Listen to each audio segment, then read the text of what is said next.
ज्ञानानन्दमयं देवं निर्मलस्फटिकाकृतिम् आधारं सर्वविद्यानां हयग्रीवमुपास्महे.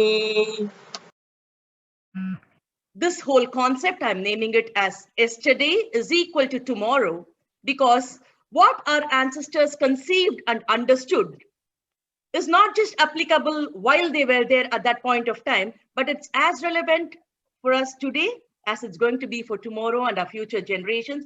So it's a huge source of knowledge. So I'm calling it as yesterday is equal to tomorrow series, and of which these two is going to be Vidhya Nidhi, the treasure of knowledge, which we are going to, it's like a tip of the iceberg that we're going to start. So it's all about our roots, our wisdom, our pride that we're going to take it forward.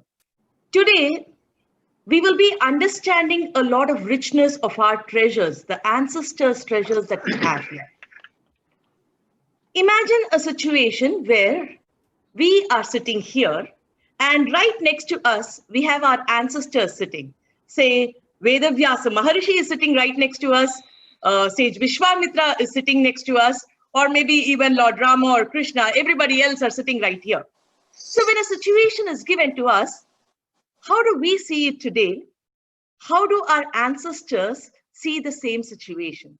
So what is the perspective with which different people handle it is something that's going to keep us thinking today.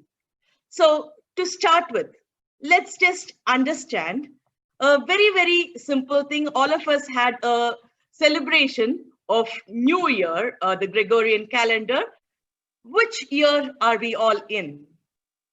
All of us, of course, will know that we are now in 2021. Now, I was telling you, if we have our ancestors with us, what would be the answer from them for this particular question? So let's just get into their seats and understand what would be their answer. So the calendar which is mentioned in our scriptures is very different from the calendars that we follow today. So the calendar that our ancestors were following has something called as the Yuga. Now all of us know that we are in the Kali Yuga of several Yugas. Now what is Kali Yuga? How many years does Kali Yuga have? The current situation in which we all live has this terminology called Kali, and that is mentioned as the time after Lord Krishna left the Bhumi. So it is supposed to be around 5,120 years approx. And it's not just that. Prior to the Kali Yuga, we had several yugas. The time where Lord Krishna lived is called as the Dwapara Yuga. And prior to that, we had the time when Lord Rama lived, which is called the Treta Yuga. And even before that, the time that people lived is called as the Satya Yuga or the Krita Yuga. Now, the number of years mentioned for each of this is mind-boggling, because Kali Yuga itself is mentioned as the total of Kali Yuga is 4,32,000 years, according to our scriptures. Now, such a huge number, 4,32,000 years, is supposed to be the smallest of the four yugas that's mentioned, because Dwapara Yuga is Kali Yuga times 2, which is 8,64,000 years. And prior to that, we had the Treta Yuga, which is Kali Yuga times 3. And the Krita Yuga, by now all of you should know, it's Kali Yuga times 4. So when all these four are added together, we get the number of the 4 yugas together. And so 1,000 such yugas, all the 4 put together, is supposed to be a different time frame, which is the time frame of a day of Lord Brahma. So this is the kind of calculation our ancestors were having. And Brahma's age is usually 100 years. And after one Brahma, we have another Brahma. It's like a designation. You know, one college principal is there. After that principal leaves, another college principal comes, right? So Brahma is a designation, and that designation gets filled over and over again. So this is the kind of time frame our ancestors were practicing. So with this time frame, a lot of different kind of calculations was happening with our ancestors' mindset.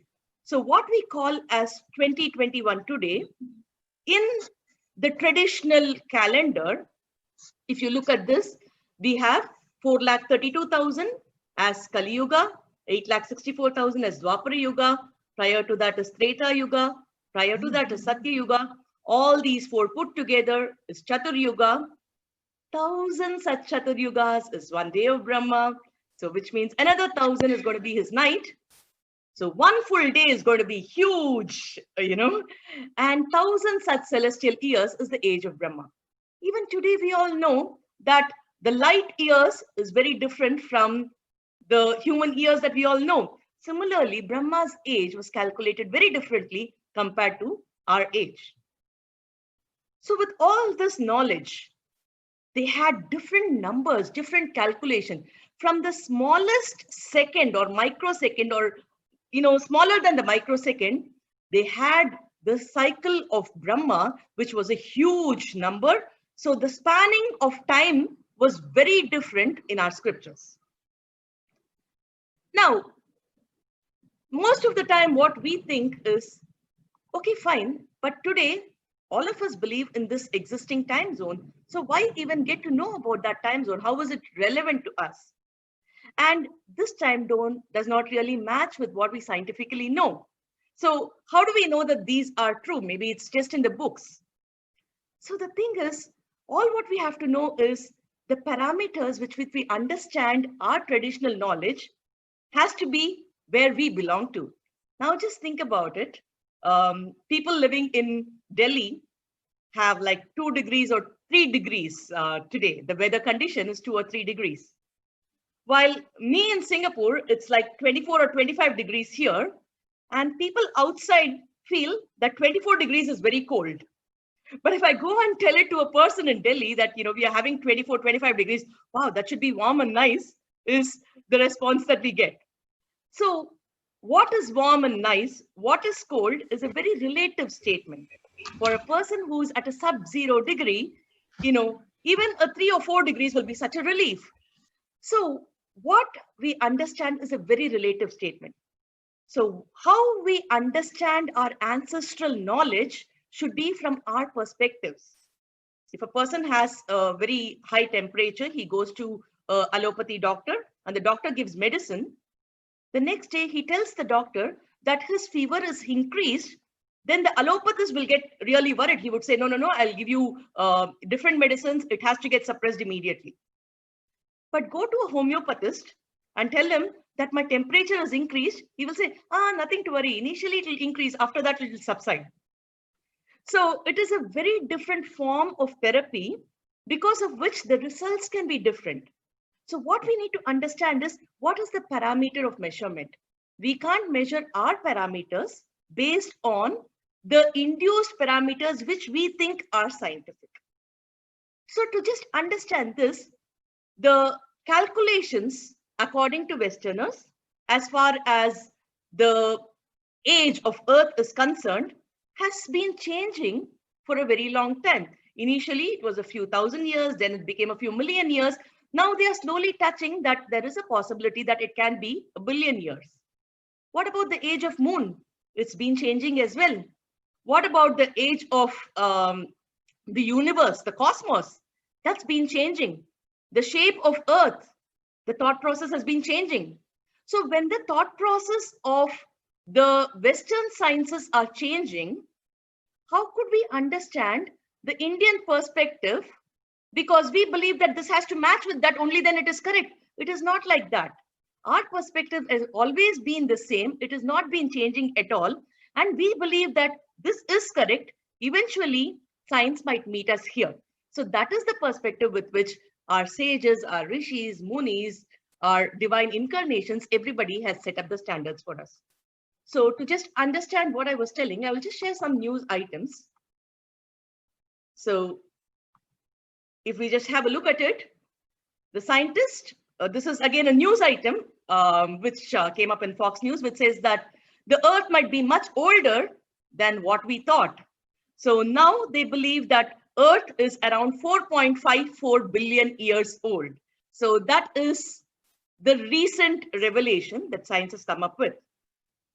Again, the oldest fragment that has been found is now identified as 4.4 billion years. And they also give a possibility of plus or minus a few million.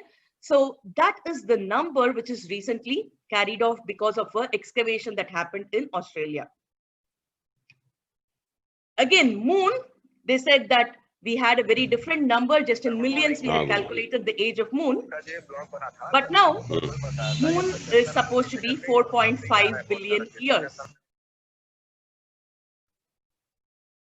But Lord Krishna in his Bhagavad Gita says that whenever Brahma's daytime is born, everything gets created.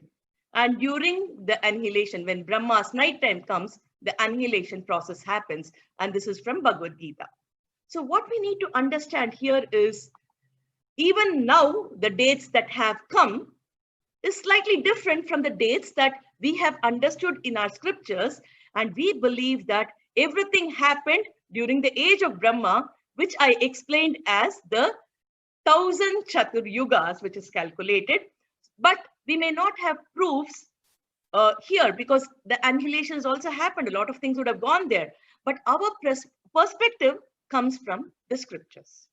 So when we ask for the date today, as I said, what our ancestors would come up with would be very, very different dating compared to what we come up with. So this is a quick overview of the kind of assets that we have. If you just think about it, we have, the last 20 years, we've seen a lot of transformation. The transformation has been drastic. When I was, in school or college, I still remember every house did not have a TV. So people used to have a black and white television, come visit the neighbor's house, especially if it was a Chitrahar or Olyum. They used to share every Friday evening. Everybody used to look forward, wait for it, watch it, and be excited about it. And now, every house has multiple channel options. We just keep flipping around with so many options that's available to us. Flat TV, big screen, LEDs, LCDs, whatnot. The telephone lines, as I remember, we had to book a trunk in order to come and have a call. Today, every person has multiple phones, and every phone sometimes has even dual SIM with which we can have so many options of communication. Look at the transformation that's happened the last 20 years. Drastic transformation. I still remember in Chennai, if we have to speak, even inside Bharat, if we have to make a call to another country, there was something called as a trunk booking. We had to book, wait, and hope the other person will receive it. Today, everything is instantaneous. If so much of transformation can happen in 20 years, look at the kind of lifespan that we are talking about that is mentioned in the scriptures. Look at the kind of refinement that would have happened over and over again on some of the thought processes. And end of it, we have something which is completely refined. In fact, the Samskrita Bhasha is called as Samyak Kritam Sanskritam. A perfectly refined language is Sanskritam. So the information that we have in it is supposed to be a completely refined information. So we have that given to us by our ancestors. Even if the time zone that is mentioned there is not something that we are able to digest right away, the world accepts that Rig Veda is the oldest text that is available. And it is at least 7,000, 8,000 years old. So the oldest text that's available has a lot of information in a seed form. So when that is elaborated, we get a lot more information, which is going to be beneficial for us, which is important for us to know. So here it's going to be a very, very high level overview, understanding of some of the gems that our ancestors have transferred to us because of their repetitive understanding, their vision, their dedication, the Shraddha, as we call it, that they have contributed. So going back to where we left,